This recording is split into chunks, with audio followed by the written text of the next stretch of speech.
Item ఏది అయినా try చెయ్యి ఆచి చికెన్ మసాలా. ఆచి చికెన్ మసాలా.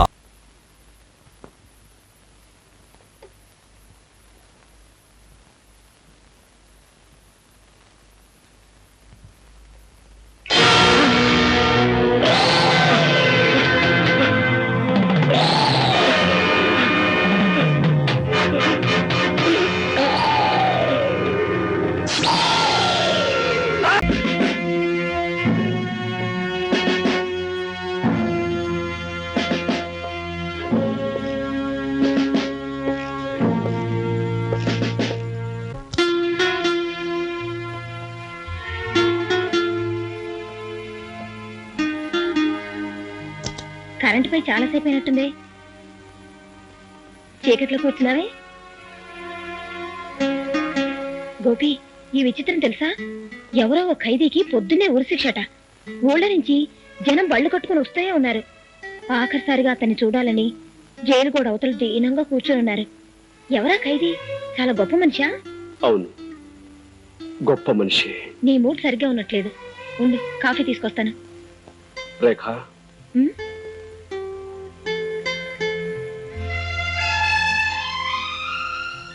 రేఖ, చట్టం గొప్పదా, న్యాయం గొప్పదా? ఎందుకు అలా అడుగుతున్నావు? న్యాయమే గొప్పది. న్యాయాన్ని రక్షించడం కోసం చట్టాన్ని బలిపెట్టవలసి వస్తే? అంతవరకు వస్తే ప్రాణాల్ని బలిపెట్టైనా న్యాయాన్ని రక్షించుకోవాల్సిందే.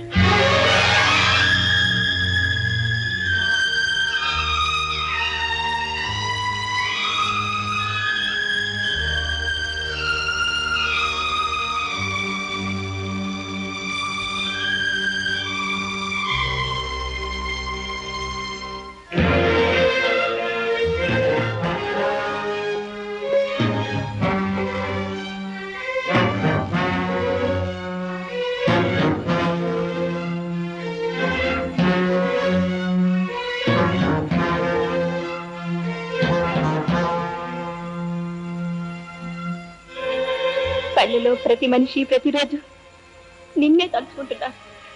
అన్నగా అందరికీ అండగా నువ్వు రావాలని ప్రతి క్షణం దేవుణ్ణి మొక్కుకుంటున్నారు.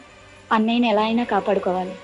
నీ కోసం, నా కోసం కాదు, మనలాంటి వాళ్ళందరి కోసం అన్నయ్యని కాపాడుకోవాలి.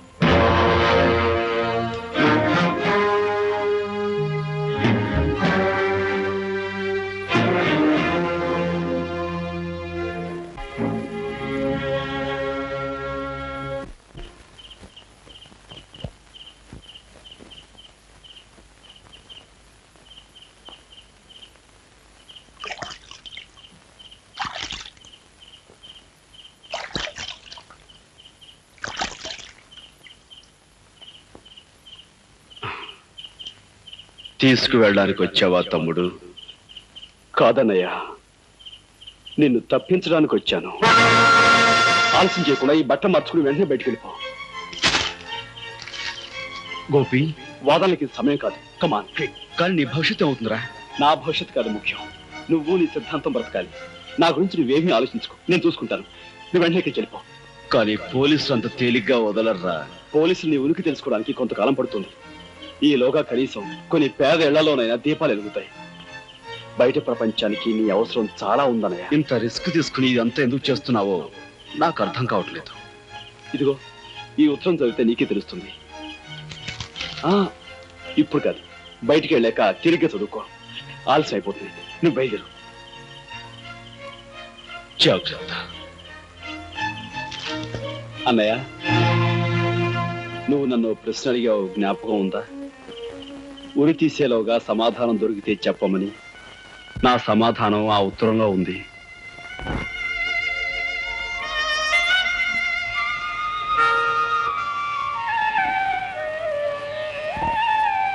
జాతస్య హి ధ్రువో మృత్యుః ధ్రువం జన్మమృతస్య చ తస్మాద్ పరిహార్యేర్థే నత్వం శోచితుమర్హసి నత్వం శోచితుమర్హసి.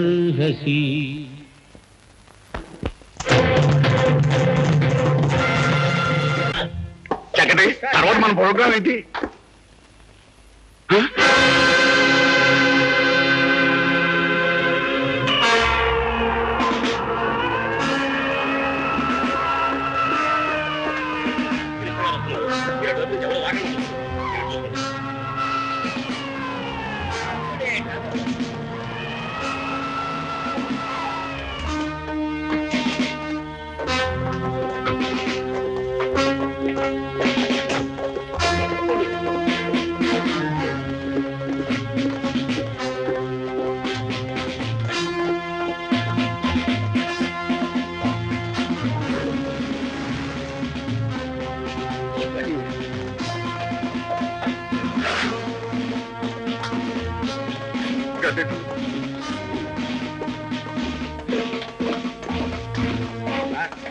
మీరేం భయపడకండి. ఓమైనా సరే పోలీసు వేషంలో వస్తే తప్ప తమని కుట్టలేదు.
Is it? మై గాడ్, వాడిని ఎలాగైనా సరే పట్టుకుని చంపండి. పావు గంటలోగా వాడు చచ్చాడన్న వార్త నాకు తెలియాలి. ఈలోగా ఇక్కడ రెండో వాడి విషయం నేను చూసుకుంటాను. ఎస్.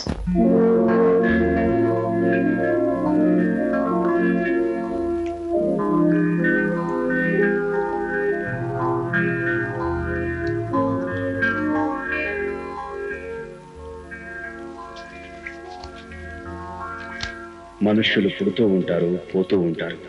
కానీ మానవ జాతిని ముందుకు నడిపించే సిద్ధాంతం మాత్రం ఎప్పుడూ బ్రతికే ఉంటుంది. నువ్వు నమ్మిన సిద్ధాంతాన్ని ఈ ప్రపంచానికి తెలియజేయడానికి నువ్వు బ్రతికుండాలి. ఈ లోకానికి నువ్వు కావాలి. కాకపోతే చట్టం గండ్రగొడ్డలి చచ్చిపోయాడని నమ్మితేనే నీ కోసం ప్రయత్నించకుండా ఉంటుంది. అందుకే గండ్రగొడ్డలిలా నేను ఉరికమ్మో ఎక్కబోతున్నాను.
తోడబుట్టిన వాడిని రక్షించుకోవడానికి చాలా పెద్ద త్యాగం చేస్తున్నావు గోపి.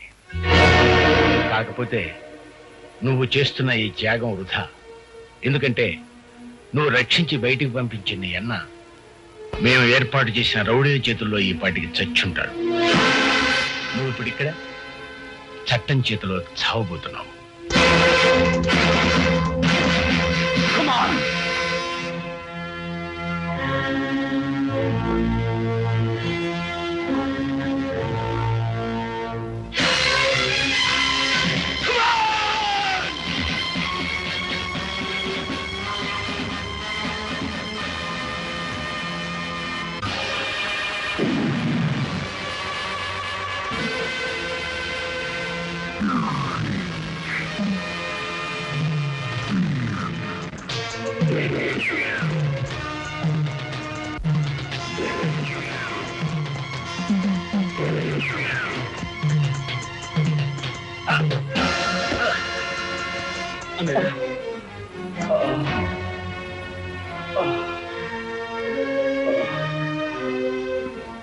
అన్నయ్య, తమ్ముడు,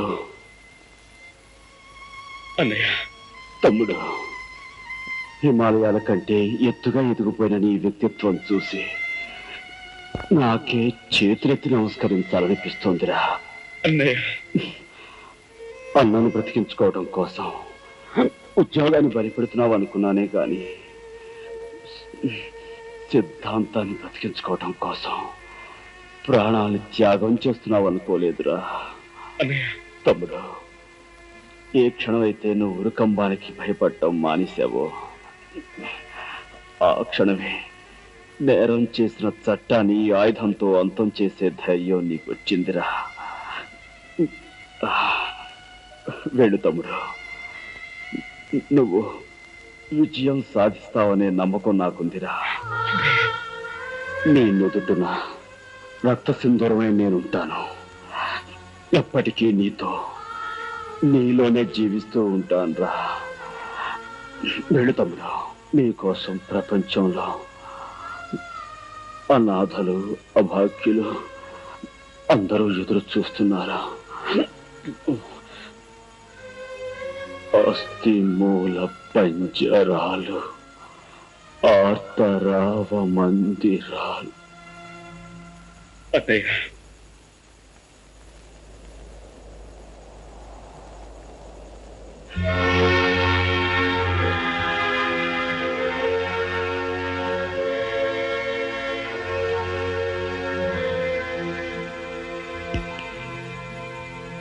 జరిగింది దుష్ట శిక్షణ అయినా, గోపి చేసింది న్యాయమైనా, చట్టాన్ని తన చేతిలోకి తీసుకోవడం నేరమే కనుక గోపి శిక్ష అనుభవించక తప్పదు. అందుకే కేసు పూర్వాపరాలు పూర్తిగా పరిశీలించి న్యాయస్థానం అతనికి జైలు శిక్ష విధించింది.